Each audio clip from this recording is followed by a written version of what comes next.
saya pengen sharing beberapa kisah. Dan saya mah bukan ulama yang ilmunya dalam, jadi nggak akan bahas tentang fikih. Ada banyak kiai di Tasik yang luar biasa, yang udah sering ngajarin kita tentang fikih, mana yang halal, mana yang haram, dan seterusnya. Malam ini saya pengen sharing aja nih, sharing kisah-kisah tentang orang yang dibela sama Allah.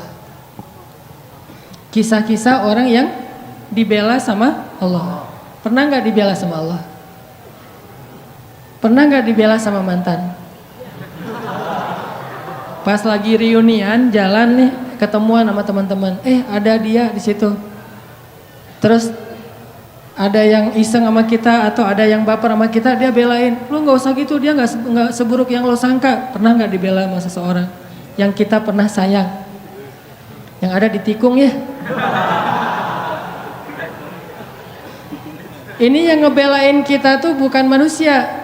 Dibelain sama orang tua pasti. Dibelain sama guru kadang. Tergantung kita kan ya. Kalau kita baik ya dibelain. Dibelain sama teman, oke, itu karena emang satu komunitas, satu main, satu geng, oke lah. Tapi sekarang yang ngebelain kita Allah, pemilik alam semesta. Yang kalau Allah udah ngebelain kita, tiba-tiba kita jadi selebgram langit. Diposting sama Allah di Instagram langit. Ada tuh hadis postingan gimana Allah nge-mention kita di antara para malaikat. Gimana cara Allah nge-mention? Allah kalau cinta kepada seorang hamba, maka Allah akan bilang kepada malaikat Jibril, Jibril, aku cinta sama Fulan bin Fulan. Pakai @nya, underscore. Bukan yang akun fake ya, yang beneran.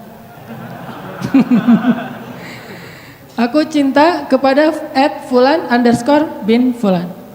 Maka cintailah dia. Akhirnya Jibril langsung nge-like, langsung nge-follow orang itu. Setelah Jibril nge-follow, dia akan nge-repost. Nge-repost berita dari postingan Allah tadi kepada malaikat-malaikat lain. Dia repost, dia bikin grup di Instagramnya atau grup di WA-nya, broadcast. Apa broadcastnya? Malaikat-malaikat, Allah cinta kepada @Fulan underscore bin Fulan. Aku juga mencintainya, maka cintailah dia. Tiba-tiba semua malaikat nge-following dia. Followersnya nambahnya, statistiknya tuh naik drastis. Yang tadinya cuma 1.000-2.000 sekarang 1,3 juta. Cie. Baru juga segitu. Di follow sama para malaikat. Kalau yang nge-follow-nya manusia, biasa. Yang luar biasa, yang follow itu adalah istri. Jadi nggak usah banyak-banyak sampai 1,3 juta. Kalau nggak ada istri satu pun buat apa ya? Mending follower satu istri. Instagram sepi, nggak ada postingan. Karena postingan semua rahasia. Ya.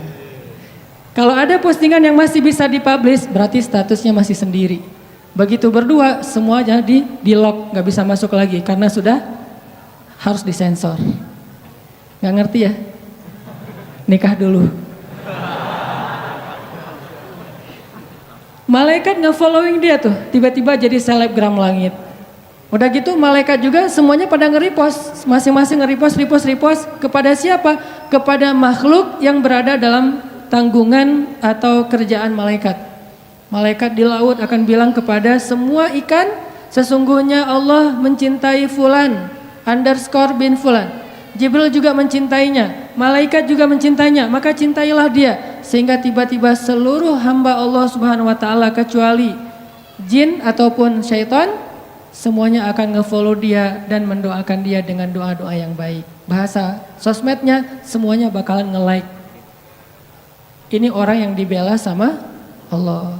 Nah, pengen gak teman-teman jadi orang yang dibela sama Allah? Dibela sama teman kan kita merasa bahagia banget ya. Oh ternyata dia bela gua gitu. Gimana yang ngebelanya? Allah. Ketika kita punya masalah sama seseorang, Allah yang akan ngedukung kita. Kata Allah, aku sama dia deh, gak sama kamu. Kita datang ke calon mertua, kita bilang, Pak, assalamualaikum, waalaikumsalam. Saya pengen menyampaikan niat baik. Oh ya, ada apa dek? Saya pengen menyempurnakan agama. Gimana? Saya pengen nikah. Oh bagus itu dek. Dengan anak bapak. Nah itu kurang bagus dek.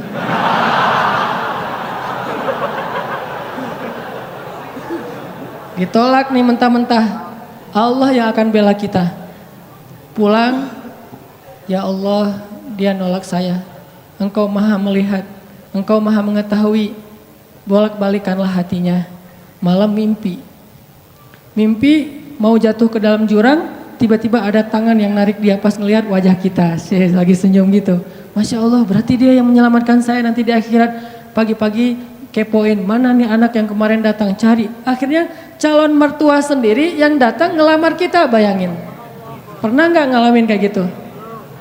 Sama, saya juga belum. Bisa nggak kayak gitu tuh? Ternyata ada orang yang kayak gitu. Allah yang menikahkan dia, bukan mertuanya. Dan mertuanya masih bingung, tapi Allah sudah mantap. Siapa yang kayak gitu? Ali dengan Fatimah.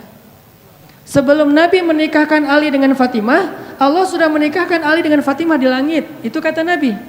Wahai Ali, berbahagialah sebelum aku nikahkan engkau, sesungguhnya Allah dan Allah sudah menikahkan kamu dan Fatimah di langit. Jadi walaupun calon mertua masih bilang enggak, Allah udah bilang iya. Akhirnya enggak ada yang bisa bilang mengatakan tidak. Kun fayakun. Apa yang Allah kehendaki pasti akan terjadi. Enggak mungkin meleset. Kalau kita baca cerita gimana Ali sama Fatimah, nih sharing cerita pertama. Ali itu sebetulnya ada hati sama Fatimah. Udah lama nih dikecengin nih Fatimah. Dari sejak kecil udah bareng kan.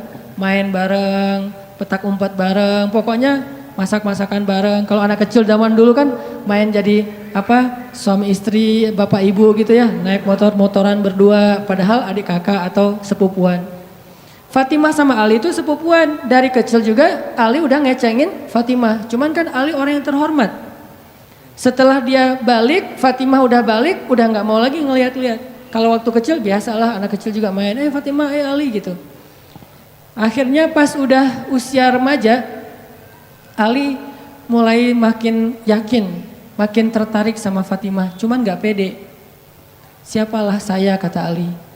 Cuman anak orang miskin yang numpang tinggal di rumah Fatimah. Kan Ali dari kecil tinggalnya di rumah Fatimah, di rumah Khadijah. Sedangkan Khadijah orang kaya, soalnya Abu Thalib itu miskin, anaknya banyak, saking banyaknya gak sanggup ngurus, yang paling kecil dikasih kepada Rasul dan Khadijah disuruh rawat. Siapalah saya, kata Ali, saya cuma numpang di rumah Fatimah, gak selevel lah. Jadi saya gak mau berandai-andai, walaupun hati gak bisa bohong kan, pengen sih tapi gak berani difikirkan. Saya nggak berani berandai-andai. Kata teman-teman yang segeng sama Ali tuh, yang suka main sama Ali, udah Ali coba dulu, siapa tahu berhasil. Kan kalau kita belum coba belum tahu. Udahlah nggak usah bahas yang kayak gitu lagi, jadi baper. Kalau bahasa kita mah ya. Lagi mikir Fatimah pengen datang, lagi nabung, lagi usaha gitu biar bisa bayar mahar. Tiba-tiba dapat berita yang bikin hati langsung kayak, yang bikin Ali langsung patah hati gitu. Baper berat. Apa beritanya? Abu Bakar datang melamar Fatimah. Ini berat nih saingannya. Abu Bakar. Ada yang susah bolak-balik telapak tangan? Duh susah nggak ada kan ya? Gampang banget kan? Segampang itulah, bahkan lebih dari itu buat Allah untuk yuqallibul qulub, membolak-balikan hati. Buat teman-teman ya yang di sebelah selatan masjid, mohon bersabar, jangan memaksa masuk supaya semuanya nyaman. Kan ayatnya berlapang-lapanglah dalam majelis. Jadi berikan tempat untuk orang yang sudah masuk duluan. Mudah-mudahan yang di luar dapat pahala lebih karena bersusah payah untuk datang dan ternyata tempatnya agak jauh di mata. Enggak, blunder. Aneh. Oke, lanjut. Lupa Buat Allah membolak-balikan hati itu lebih gampang dari kita ngebolak-balikin tangan kita. Gampang banget nih. Jadi nggak ada yang di mata Allah atau dalam persepsi Allah ada hati yang kayaknya nih susah banget nih dibolak-balik. Jadi kamu mending nggak usah ke situ lagi deh. Saya juga kewalahan ngebolak-balik hati dia. Enggak, mudah. Terus kenapa ada yang dibiarkan, ada yang dibalikan hatinya?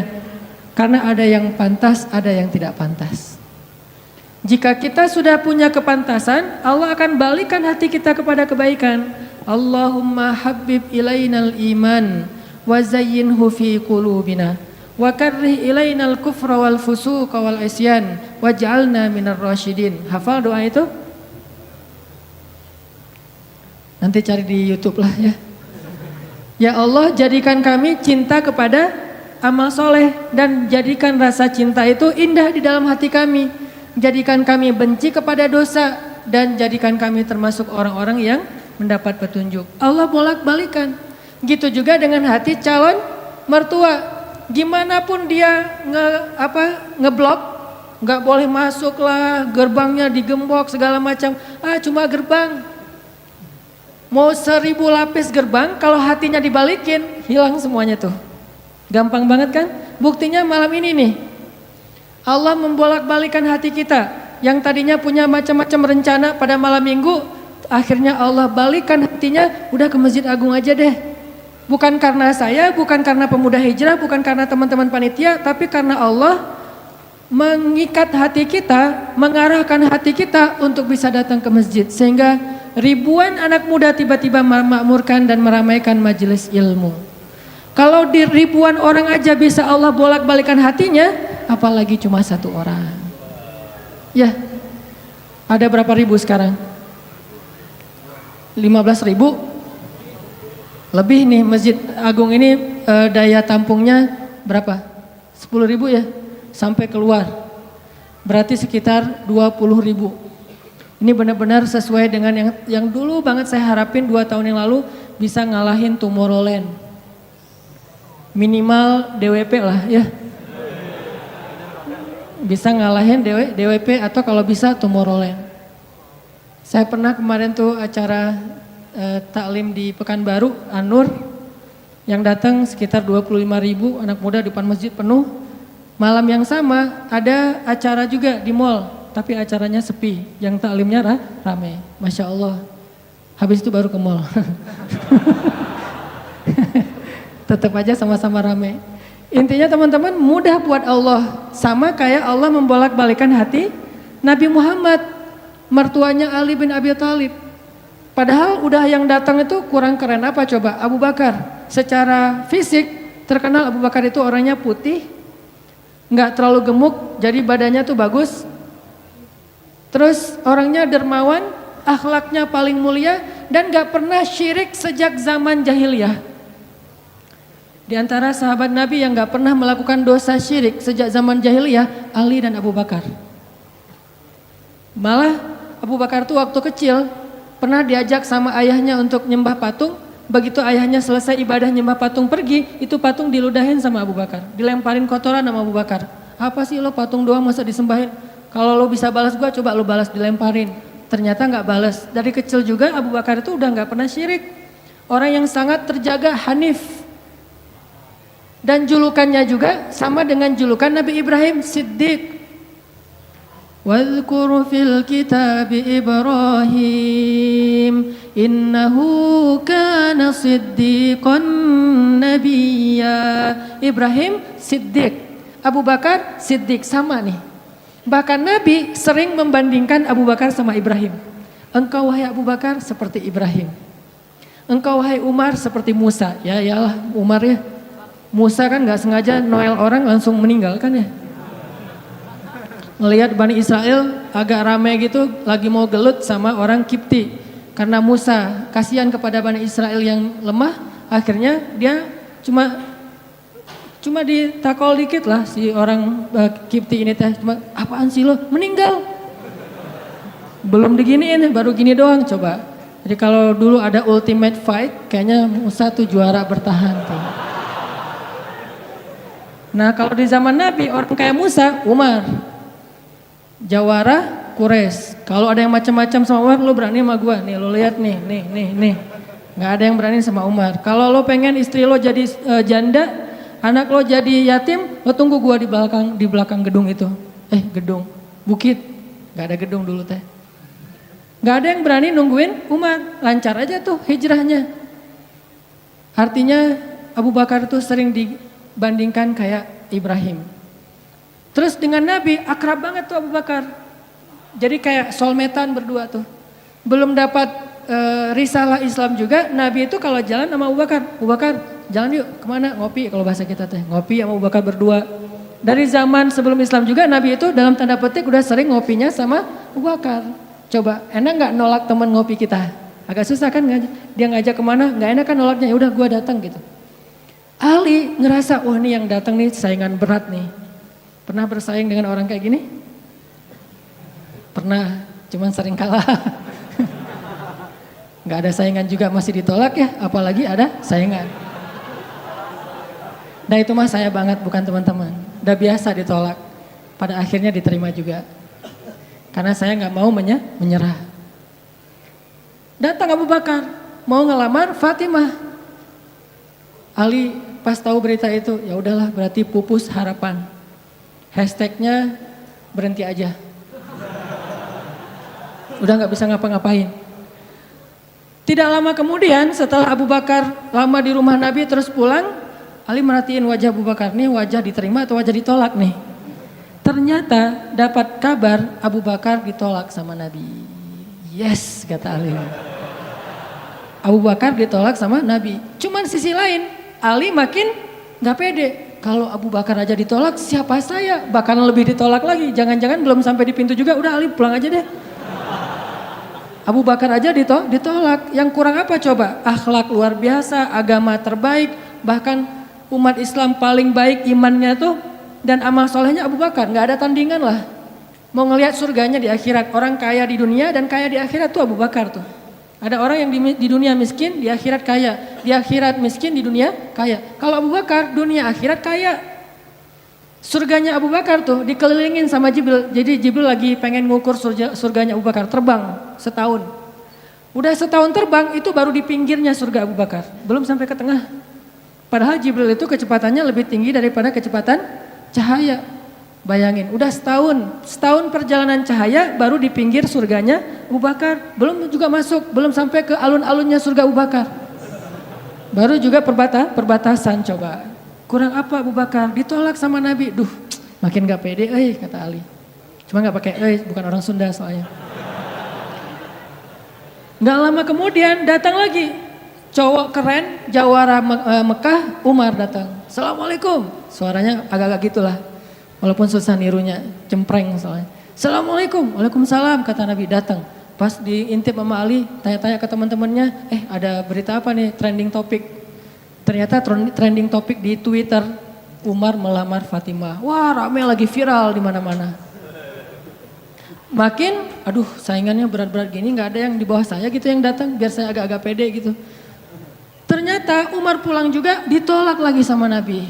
Ali, yes tapi tuh gimana ya kalau Umar aja ditolak, yang paling kuat bisa menjaga Fatimah banget kan. Kalau ada apa-apa Fatimah tenang aja ada gua.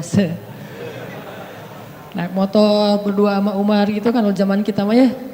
Sengaja gak bawa jas hujan. Kalau udah hujan buka baju kasih ke ceweknya, gak pakai baju mau motoran. Cowok banget lah itu mah ya. Pulang-pulang sampai ke rumah minum antangin. Umar tuh jawarannya, Nabi kan pasti tenang banget ngasih anak ke orang kayak Umar. Keluar dia singa, di dalam dia kucing Anggora.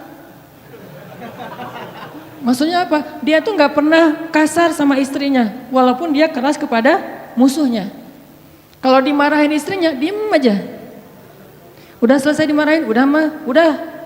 Ya udah pergi, nyari teman. Mau curhat habis dimarahin istri, pergi ke rumah Nabi. Pas di depan rumah Nabi kedengaran dari dalam, Nabi juga lagi dimarahin istrinya. Nabi juga diem aja. Ini teladan orang-orang soleh. Jadi yang keren tuh bukan yang gampang marahin istri, tapi yang gampang dimarahin istri. Setuju yang di atas? Cowok keren itu bukan yang gampang marahin istri, tapi yang gampang dimarahin istri. Pah, ya mah. Di dalam rumah tuh, ya mah. Di luar, apa lo? Tuh cowok keren tuh. Pas Nabi keluar, ada Umar. Ya Rasulullah, Umar gak mau ngebahas, gak mau komen lah. Daripada komentar di blog kan. Diam aja deh gitu. Udah selesai jalan sama Umar. Umar nanya, ya Rasul saya tadi habis dimarahin istri. Mau ngajak Rasul ngopi, curhat. Nabi juga lagi dimarahin. Kata Nabi, bagaimanapun dialah yang mengurus rumah, dia yang mengurus aku, keluargaku. Nabi nyebutin kebaikan-kebaikan istri. Nggak mau nyebutin, dasar emang perempuan emang kayak gitu ya. Saya tuh Nabi loh, masa Nabi dimarahin, kamu paham gak sih perasaan aku? Gitu. Nggak, Nabi nggak ngomong kayak gitu. Nabi cuma membicarakan kebaikan istrinya. Umar yang datang ditolak. Akhirnya Ali udahlah, mau kayak gini mah kayaknya udah nggak mungkin deh. Abu Bakar ditolak, Umar ditolak, berarti ada standar di atas mereka berdua. Yang kaya raya ditolak, yang paling eksis berpengaruh, jawara ditolak. Ya saya nggak punya dua-duanya. Masih kecil soalnya, nanti kalau dia udah dewasa, Ali emang jawara juga tuh. Malah gladiatornya Nabi kan, ketika orang nggak berani menantang seorang musuh, Ali yang berani. Saya Rasulullah, Ali itu. Akhirnya Ali diam-diam aja, udah nggak mau ngebahas lagi tentang Fatimah. Udah aja tutup bab tentang Fatimah. Sekarang yang lain aja deh. Tapi teman-temannya ngegojlokin terus. Ali. Kalau bahasa kita jomblo gitu. Dibully terus. Ustadz posting bully. Teman ngomong gak bully. Pokoknya bully nasional aja. Karena dibully-bully terus. Akhirnya Ali memberanikan diri. Ya udah datang deh bertamu. Pokoknya malam ini diterima ditolak. Walaupun kemungkinan besar ditolak. Saya harus datang dulu nih sama Nabi. Beraniin diri. Gak usah majang mikir. Datang. Assalamualaikum, waalaikumsalam. Ali masuk. Nabi kan senang banget sama Ali ya. Kesayangan Nabi banget lah pokoknya Ali itu. Duduk, ada apa Ali? Enggak, cuma pengen silaturahim. Nggak ngomong apa-apa coba. Cuma pengen silaturahim. Nabi sehat, mau diambil air hangat. Oh pokoknya gitu-gitu aja. Ali ada apa? Enggak ada apa-apa ya Rasulullah. Cuma kangen aja pengen duduk sama Nabi. Kayak gitu aja terus. Lama-lama Nabi kan paham. Dan Allah yang kasih wahyu. Ali, kamu gimana sama Fatimah? Langsung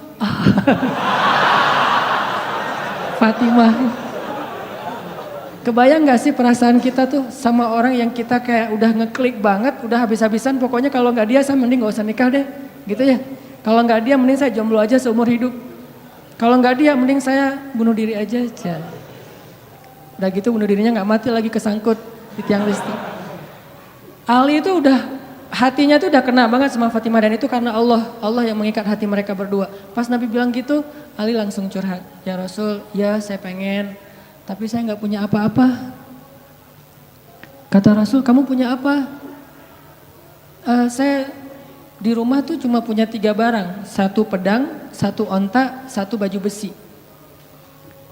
Nggak punya emas, nggak punya apapun. Kata Nabi, kalau pedang kamu butuh untuk berperang. Onta kamu butuh untuk mengangkut air. Ya udah deh baju besi aja. Bawa ke sini baju besinya untuk jadi mahar buat Fatimah. Beneran Rasul baju besi? Itu bajunya besi loh Rasulullah, bukan yang tangan kayak gitu apa cincin. Gak apa-apa kata Rasulullah. Keluar Ali, Allahu Akbar, Allahu Akbar. Orang-orang pada heboh. Langsung muncul lagi trending topik hashtag Ali diterima. Coba kata Nabi, wahai Ali, bergembiralah, berbahagialah. Sesungguhnya sebelum aku menerima kamu, Allah sudah menikahkan kamu dengan Fatimah di langit. Ini orang yang dibela sama Allah. Apa rahasianya?